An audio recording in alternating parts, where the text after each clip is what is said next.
Good afternoon, everyone. I will be reading my story. So, the first part of it, you may wonder why I wrote this. But the reason that I wrote this little part is because it's the year that I was born. This is with the passage of the Fair Labor Standard Act in 1938, the FLSA, the U.S. minimum wage, initially set at 25 cents per hour in May for covered workers. Since then, it has been raised 22 separate times, most recently in July of 2009 to $7.25 an hour. And now, most of the politicians are trying to raise that to $15 an hour, which they consider a living wage. A month after this historic event took place, a baby girl was born in Salisbury, Maryland, in the Jim Crow South. Her family agreed to name her Shirley Ann, after the adorable little movie star, Shirley Temple. Now, Louis Lee Broadnax and Lois B. Broadnax were my parents, and they're behind me here. This is my mother, and this is my father. During that time, it was difficult for Black women to have good prenatal care and to give birth to a healthy baby. Her labor was long and life-threatening when the doctors realized that she would need a C-section. A Black doctor, Negro at the time, was sent for. Lois had labored for some hours and had lost blood. She was exhausted. The operation was performed. 10 days later, Lois was dead at the age of 18. Leaving behind a young husband and a baby girl. My maternal grandmother was heartbroken, as was my father and the other family members. My father realized that he wouldn't be in a position to care for a new baby as a single dad and decided to leave me in the care of my grandmother. My eldest aunt and her husband had been trying to have children. However, my Aunt Mary was not able to bring babies to term. My grandmother decided to give me to my Aunt Mary and Uncle Sandy to raise, and they became my new parents. Living in Salisbury, Maryland was good in many ways. Our neighborhood was very diverse, even during those insensitive times. Although I wasn't allowed to play in a public park, drink from the public white water fountains, attend public white schools and churches, nor could I eat in public white restaurants or attend white movie theaters, except for seeing the movie in the balcony, if it was sold out. Despite these unjust laws, as children, we managed to somewhat have an interesting childhood. I had lots of cousins and friends to play with. We all attended the all-Black school. We walked there in all kinds of weather. For us, there were no school buses, and it was a few miles. Our neighborhood had its own movie theater, restaurants, doctors, funeral directors, Chinese laundries, corner stores, and some distilleries, home distilleries, which means that they manufactured their own alcohol in their homes.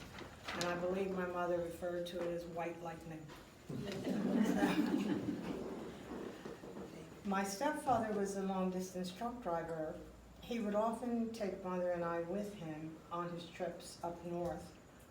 Mother had a brother and two sisters whom had moved to Philadelphia after the Second World War ended and during the Great Migration. We would stay with them and be picked up on his way back from his trip. A few years later, my stepfather was killed in a truck crash. Harassment happened in both the North and the South, only because of the color of my skin. In both states, I was asked where I was from and what my ethnicity was, and why I spoke as I did, originating from the South. My maternal grandfather was half Native American, my paternal grandfather Irish. I often spent summers with my Uncle Andrew and his wife in Philadelphia. This gave me a different perspective of racism in the South and in the North. There were not any white and colored signs, but racial issues still existed in the North. Also, Mother had a very diverse group of friends. She loved music, and if you could play an instrument, you were welcome in our house. My young uncle, Willard, known as Sonny to family and friends, we grew up together more like brother and sister, as he was only 2 years older than I. When Mother would have her musician friends over, they would often have us dance for them, even sometimes getting us out of bed at night to come down to dance. At age 11, Mother and I were the last immediate family members to move north to Philadelphia. I did enjoy school in both states. However, my education was better in Maryland than it was in the Philadelphia school system. And when you played that little bit of the Black National Anthem, that brought back many memories because we sang that every morning in our school. At age 12, I met 3 lifelong friends. We were very close like sisters. One of them later became the First Lady of Virginia. Eunice Montgomery married L. Douglas Wilder, who became governor of Virginia. They were married for 20 years and had 3 children. As her childhood friend, it was amusing to me that she acquired a Southern accent.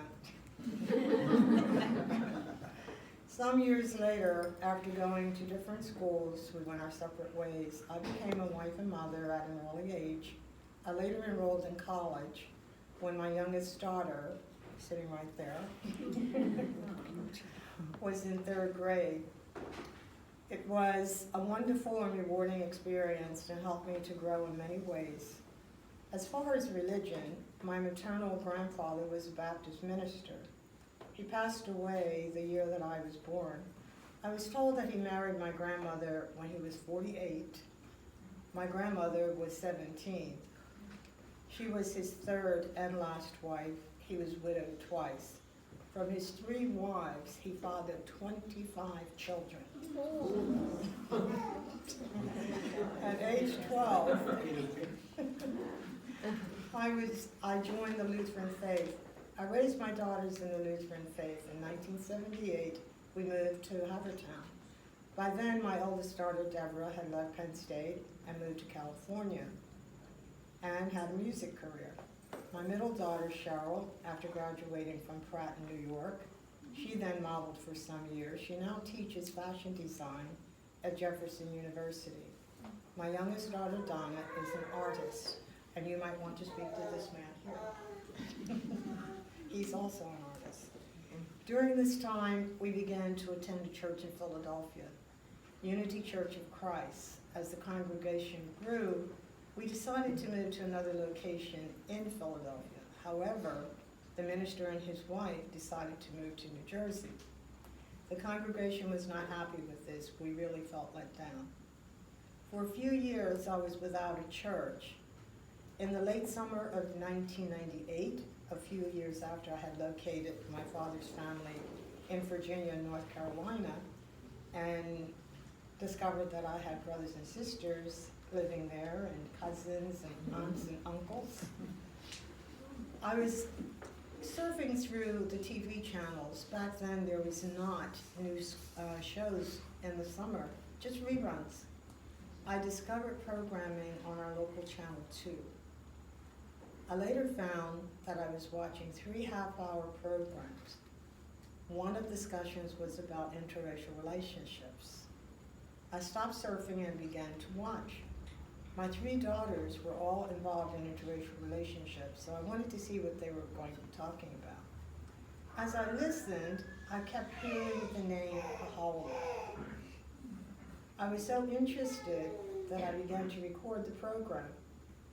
This would allow me to watch again and again and begin to understand what I had seen. I was so sure that at the end of the program, they would ask for money, as other religious programs did. Then I would have a number to call. Well, to my disappointment, there was not a call for money and no phone number to call. My daughter Cheryl had some knowledge of the faith from a friend that had attended the Unity Church of Christ and was now a Baha'i. I called a few other people. Cheryl had given me the phone number for the Philadelphia Baha'i Center.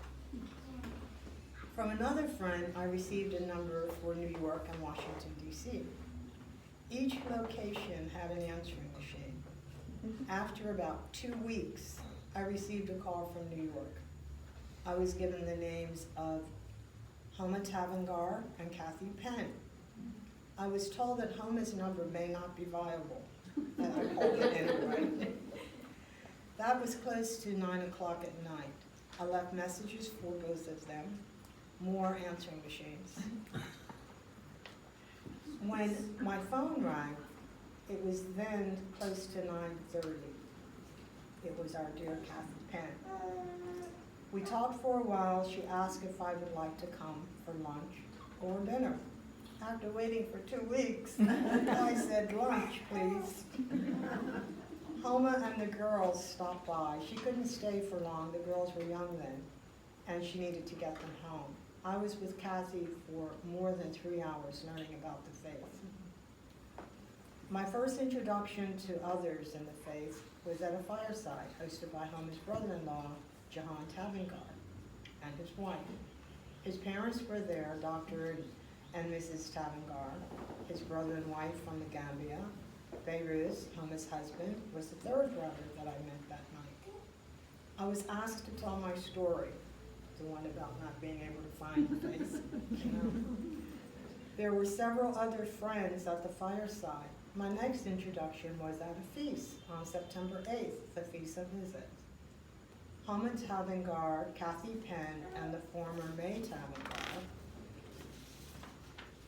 nurtured me and involved me in the Bahá'í Faith, showing me the way. The Feast of Izzat, Kathy explained this to me, and that was held at the home of Pat Smith and Mary Alice Busby. I declared as a new Baha'i. Since then, I always host this feast to celebrate the anniversary of my declaration, and I just celebrated that. I met my dear friend Shannon Maroney in 2000. She declared soon after. We traveled together to Wilmette to visit the Mother Temple. We were so excited to visit this beautiful temple. I was really excited about my new faith. I was sharing my happiness with friends and family. That was 21 years ago. Serving the faith is very important to me. Teaching the children, serving on the LSA, study circles, and pitching in where needed, and officiating at some marriages along the way. My early story changed after becoming a Baha'i. I feel safe, loved, and appreciated with my Baha'i family. The racism is still out there. However, now I have a safe place to just be me. And we have a secret response system to call in or declare online. No more answering machines without phone numbers and long lapses of time before a response. I am real happy about that.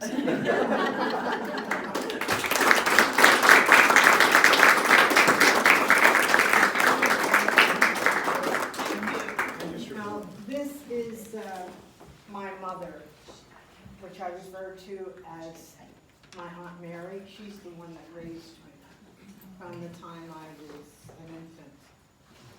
And I never met my father after I was an infant. After I found the family in Virginia, he had been dead a year. And of course I didn't know my mother because I was only 10 years old. Thank you, everyone. Thank you so much.